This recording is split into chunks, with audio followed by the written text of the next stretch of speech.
In the early hours of this morning, our officers responded to a report of a missing 94-year-old lady who hadn't been seen since midnight.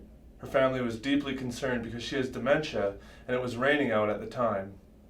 Our officers, along with police dog services and fire rescue, conducted an extensive search of the area, and because of one of the police officers who was out of his car on foot, he was able to successfully locate her in the backyard of a nearby residence. Just like any other day, I came into the police station at 4:45 in the morning. Asked the staff sergeant on patrol if there's anything going on. He asked if I could go down to Queensborough to assist with a missing 94-year-old female.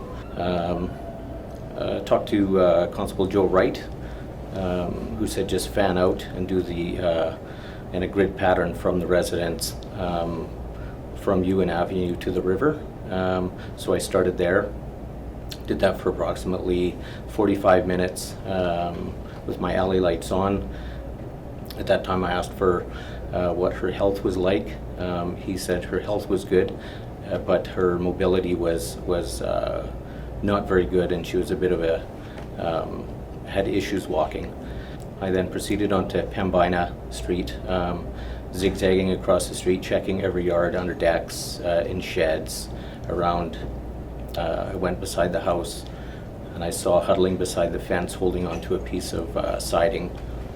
I walked up to her and said her name, and she looked up and given the description that we were given by our dispatch, was the female, and she was located very cold and wet, and at that time I called for BC ambulance to come and check her out.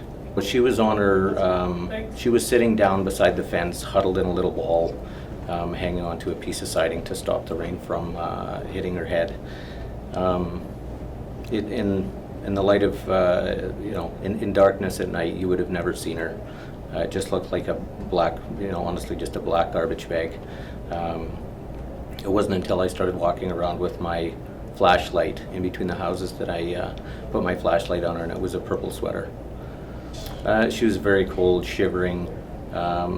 She does have suffer from dementia, and when I called out her name, she did look at me and looked very, very scared.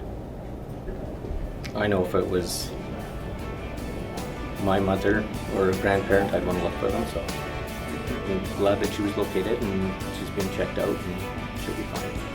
Another day at work, another day on the job. Things like that make you feel good.